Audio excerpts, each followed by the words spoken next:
महाराष्ट्र में विपक्षी गठबंधन में टूट के आसार साफ तौर पर क्या नजर आने लगे हैं। एमवीए की बैठक से शरद पवार और जयंत पाटिल भी दूर नजर आ रहे हैं। नमस्कार, आप देख रहे हैं न्यूज 18 का डिजिटल प्लेटफॉर्म। मैं हूं आपके साथ श्रुति श्रीवास्तव।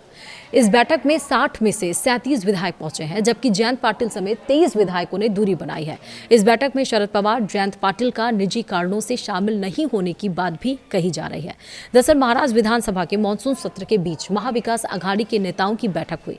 इस बैठक में 60 में से 37 विधायक मौजूद थे, जबकि जयंत पाटिल समेत 23 विधायकों ने बैठक से दूरी बनाई।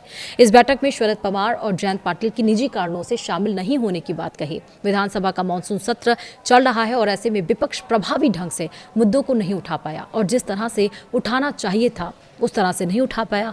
इसी को लेकर यह बैठक बुलाई गई थी और इस बैठक में शिवसेना यानी कि यूबीटी प्रमुख उद्धव ठाकरे ने गठबंधन में एकता पर जोर दिया। उन्होंने कहा, हम महाविकास अघाड़ी के रूप में एक साथ होने की बात करते हैं, लेकिन क्या हम वास्तव में एकजुट हैं?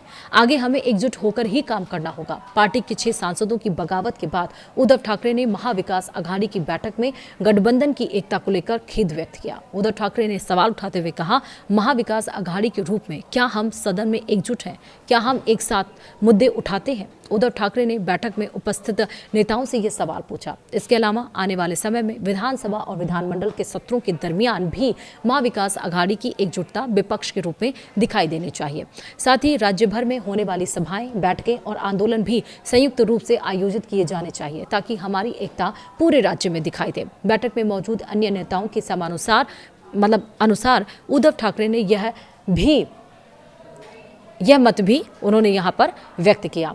ठाकरे गुट के 6 सांसदों की बगावत के बाद भी इस मुद्दे पर बैठक में कोई सीधी चर्चा नहीं हुई। महाविकास अघाड़ी की बैठक में कुल 60 विधायकों में से 37 विधायक उपस्थित रहे, जबकि 23 विधायक अनुपस्थित रहे। जानकारी के अनुसार राष्ट्रवादी कांग्रेस पार्टी यानी कि शरद चंद्र पवार के अध्यक्ष शरद पवार और जयंत पाटिल व्यक्तिगत कारणों से बैठक में शामिल नहीं हो सके थे। तो यानी कि एक तरफ से सांसद तो टूट रहे हैं, विधायकों के टूटने का डर भी सता रहा है, लेकिन वहीं महाविकास अघाड़ी की जो बैठक हुई उसमें जो महाविकास अघाड़ी के जो और भी लोग हैं, जैसे कि शरद पवार, जयंत पाटिल, जो और भी पार्टियां हैं, पार्टी के लोग हैं, वो नहीं शामिल हुए। हालांकि निजी कारण बताया गया, लेकिन निजी कारण से ही लोग दूरी बनाते हैं और फिर बाद में पता चलता है कि वो पार्टी से टूट रहे हैं। तो उद्धव ठाकरे शिवसेना को भी नहीं बचा पा रहे हैं और एमवीए महाविकास अघाड़ी का जो गठबंधन है उस गठबंधन के भी टूटते हुए नजर आ रहा का भी टूटना लगभग तय माना जा रहा है, क्योंकि एमवीए की बैठक में भी जब 2 बड़े चेहरे नहीं पहुंचते, निजी कारण बताते हैं अचानक से, तो ये माना यही जाता है